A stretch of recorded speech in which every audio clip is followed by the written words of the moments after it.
तासगाव निमणी रोडवर भीषण अपघात, एक जण ठार. अपघाताची माहिती वाऱ्यासारखी पसरली. तासगावपासून 2 किलोमीटर अंतरावर पेट्रोल पंपाच्या पुढच्या बाजूस भोसले वस्तीजवळ दुपारी 2:05 दरम्यान चारचाकी भरधाव वेगात असणाऱ्या वाहनाने पुढे जात असलेल्या मोटरसायकल स्वाराला पाठीमागून जोराची धडक एवढी मोठी होती की मोटरसायकलवरील शिवाजी सुतार, राहणार बुर्ली हे जागेवरच मयत झाले आहेत.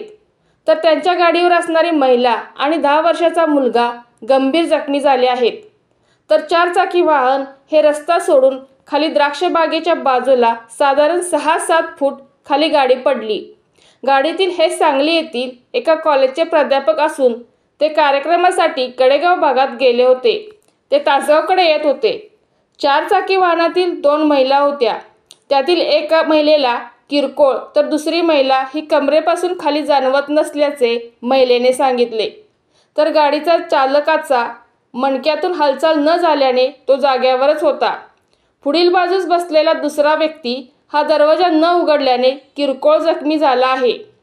108 ची रुग्णसेवा लगेच उपलब्ध झाल्याने एक महिला आणि 10 वर्षाच्या मुलाला वेळेत उपचार मिळतील.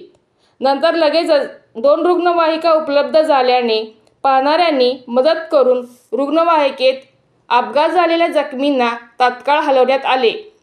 तासगाव पोलीस स्टेशनचे PSI आणि स्टाफही तात्काळ अपघातस्थळी दाखल झाला होता. अपघात ठिकाणी असणाऱ्यांकडून रुग्णवाहिका आणि पोलीस प्रशासन यांच्याबाबत कृतज्ञता व्यक्त होत होती. पाहत रहा आपल्या माणसाचा आपलं चॅनल विजन न्यूज सांगली.